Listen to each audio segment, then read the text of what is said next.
Hello everyone.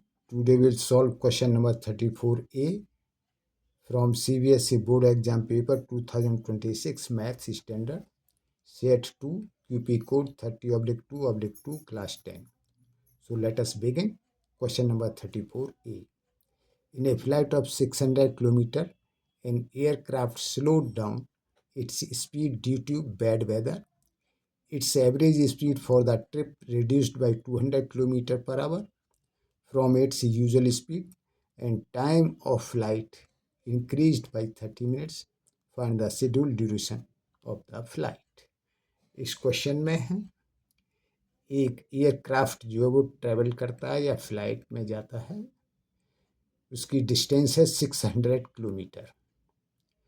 तो पहले जो अपनी ओरिजिनल स्पीड से जब जाता है तो उसको कुछ टाइम लगता है, लेकिन बैड वेदर के कारण उसकी स्पीड जो है कम कर दी जाती है बाई 200 किलोमीटर पर आवर, जिसके कारण उसको फ्लाइट में अब हाफ एन आवर या 30 मिनट्स ज़्यादा लगता है। Now we have to find the schedule duration of the flight, कि शेड्यूल ड्यूरेशन फ्लाइट का कितना था। So let us start solution. Let the usual speed of the aircraft be x kilometer per hour. Distance of flight is equal to 600 kilometer. So usual time is equal to 600 upon x hour, because formula time is equal to distance upon speed.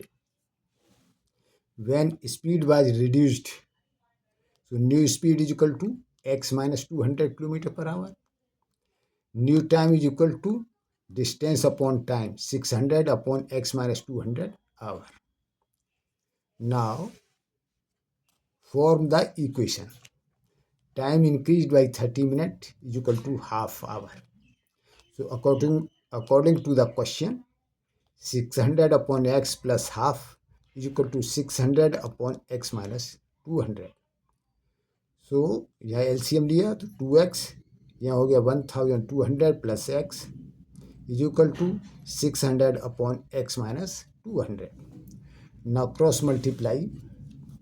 So 1200x minus 2,40,000 plus x square minus 200x is equal to 1200x. So x square minus 200x minus 2,40,000, इन सबको यहाँ लिखा और इसको हम right hand side में ले गए तो 1200x माइनस 1200x, इससे ये कैंसिल हो गया तो बचा 0। तो X square minus 200x minus 2,40,000 is equal to 0। अब ये हमारी होगी क्वाड्रेटिक इक्वेशन। तो इसको सॉल्व करने के लिए हम मिडिल टर्म को स्प्लिट करेंगे और इस तरह से स्प्लिट करेंगे कि coefficient of x square and constant term हो गया 2,40,000। अब इसको इस तरह से स्प्लिट करेंगे जिसका प्लस या माइनस मिडिल टर्म के कोफिशिएंट के बराबर हो, यानी 200 के बराबर। तो इसको स्प्लिट किया हमने, X square minus 600x plus 400x minus 2,40,000 is equal to 0। तो फर्स्ट टू टर्म से x कॉमन लिया, ब्रैकेट में बचा x minus 600 plus last two term से 400 कॉमन लिया तो यहाँ से बचा x minus 600 is equal to 0। तो यहाँ से फिर x माइनस 600 कॉमन लिया, ब्रैकेट में बचा x, यहाँ से बचा प्लस 400 इज इक्वल टू 0। तो यहाँ से हुआ x इज इक्वल टू 600 और x is equal to minus 400। तो टाइम नेगेटिव हो नहीं सकता है, इसीलिए ignore x is equal to minus 400 because speed is not negative, क्योंकि ये टाइम नहीं स्पीड है, इसलिए speed is not negative. Therefore speed is equal to x is equal to 600 kilometre per hour. Now हमको यूजुअल टाइम कैलकुलेट करना है, तो usual time is equal to distance upon speed. तो 600 upon x is equal to 600 upon 600, क्योंकि अभी speed हमने 600 kilometre per our calculate की है। So is equal to 1 hour. So answer 1 hour. Thanks for watching.